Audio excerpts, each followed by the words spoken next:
Federal Reserve Chairman Jerome Powell just gave a speech on two topics that are extremely important. Number one, the central bank's independence, political independence. And then number two, the central bank's involvement in things outside of its mandate, such as climate change. It's important to take a look at a few key things that he said because, as many people have said, when somebody shows you who they are, believe them the first time. The first point he addresses is central bank independence and transparency, specifically insulating monetary policy from short-term political considerations. So this is something people mostly miss when they hear that the Federal Reserve is supposed to be politically independent. They look at that and they think, oh, well, that means they shouldn't be making decisions that the government wants them to make.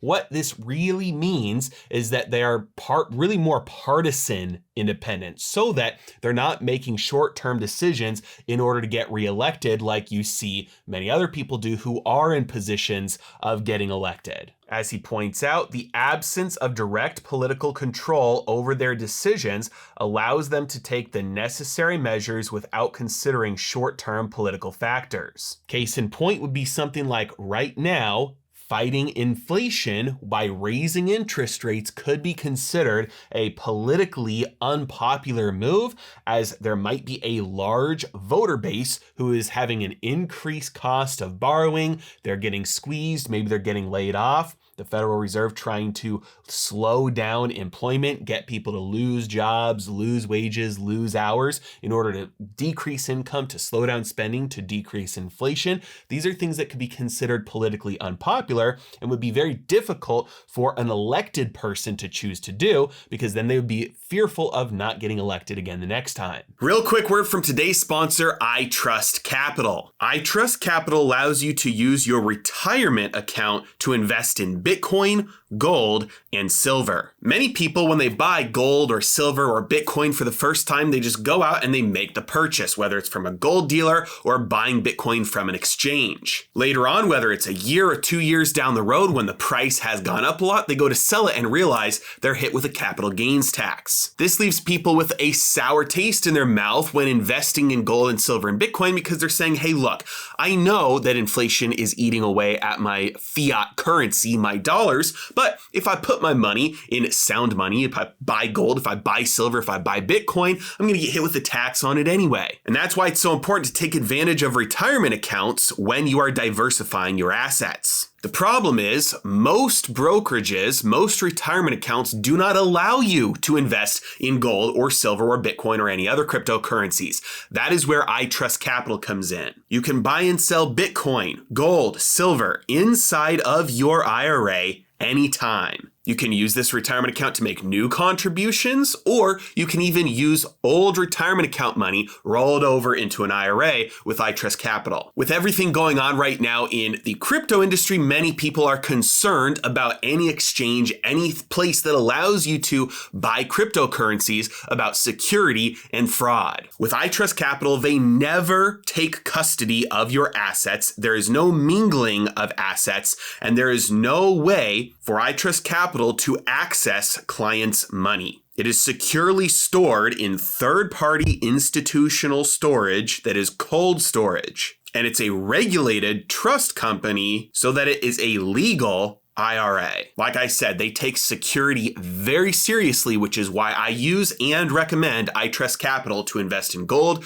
silver, and Bitcoin for your retirement account. And if you use my link in the description below, there's a special bonus waiting for you as well. Now, what you'll notice political independence does not mean for the Federal Reserve is that they are not subject to the government's will. In fact, they are 100% subject to the government's will, even though they have the ability to make decisions that are not directly commanded to them by elected officials like Congress.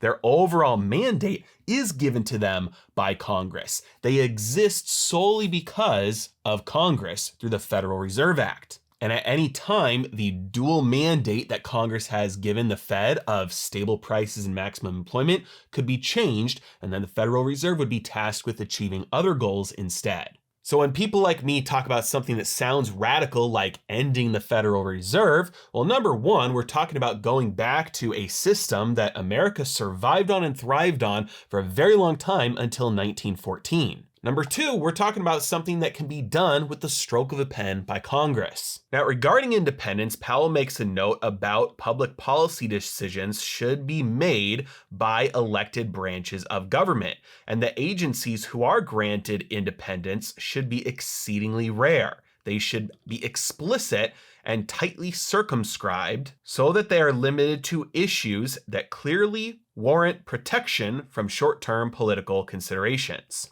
You know, the obvious things like governance of firearms with the ATF, and regulation of securities by the SEC, and laws about commodities trading by the CFTC, and regulations about food and medicine by the FDA, and laws regarding environmental policy by the EPA. Not to mention the dozens of other three-letter organizations out there that Congress has created to abdicate their responsibility of legislation to unelected bureaucrats who are able to go out there and make unlimited laws and regulations that affect the day-to-day lives of every single American. Yeah, exceedingly rare. Clearly, Powell's description of independent agencies who are granted power by Congress to legislate on their behalf is more of a pipe dream rather than a description of reality. Now, Powell also goes on about the responsibility of being transparent and how they are active with this responsibility, not passive, and how they are tightly focused on providing useful and appropriate transparency. Unless that transparency means getting audited, and then, no, that's a step too far. Powell then switches gears to talk about sticking to their mandate, saying that it is essential to stick to their statutory goals and authorities, that they resist the temptation to broaden their scope to address other important social issues of the day. The reason for this is because taking on new goals, even if they're worthy, without clear authorization from Congress, would undermine the case for their independence. Basically, he's saying, hey, look, we have independence in how we achieve our goals, but those goals are given to us by Congress.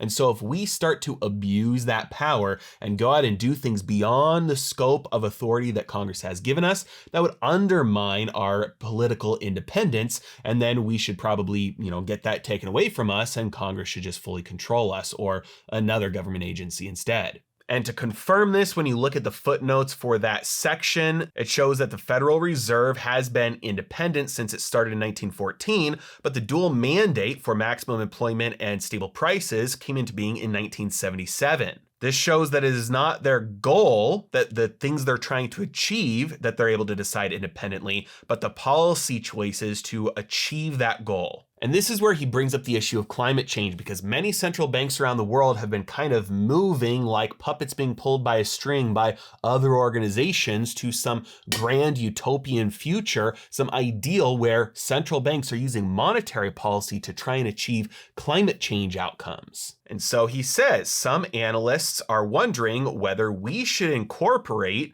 into their bank supervision the perceived risks with climate change. Now, clearly, if you've hung on with me through this whole video, you know that I am not a big fan of the Federal Reserve and of Powell's choices over the last few years, but I really appreciate his response to this, which is basically, no, we should not get involved in that. The reason is because he says addressing climate change would require policies with significant effects on companies, industries, regions, and nations. Therefore, these decisions should be made by the elected branches of government.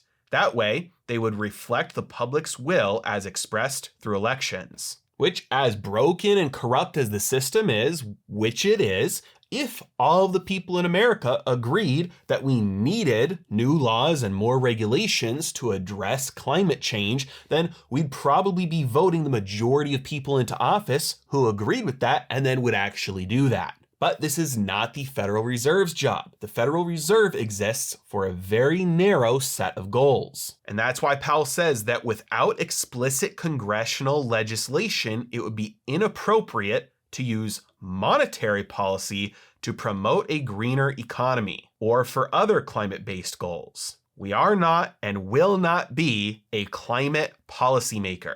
The Federal Reserve has already grown much too powerful and exerts way too much control over the economy by raising interest rates, lowering interest rates, printing money, bailing out banks, buying up tons of toxic assets like mortgage-backed securities in the financial crisis, in the recent 2020 and 2021, buying up high-yield debt so that companies could continue to borrow at lower than what they would have interest rates, using loopholes in the legal system by creating special purpose vehicles at the Treasury in order to do so since they couldn't hold them on their own balance sheet legally, causing bubbles and fraud from easy monetary policy, and then causing people to lose jobs as their inflation goes through the roof and then their debt costs go through the roof afterwards as interest rates skyrocket. I think the Federal Reserve exerts way too much control over the economy as it is, which is why it's such a breath of fresh air to see somebody like Powell come out and say, no, we will not go that far. We will not become a climate policymaker as well. And if you're going to be in Arizona around the end of this month, I'm going to be speaking at Jason Hartman's event, Empowered Investor Live. It's going to be a great event in Scottsdale. You can get your tickets in the description below. I would love to see you there. As always, really appreciate you guys. Thank you so much for watching. Have a great day.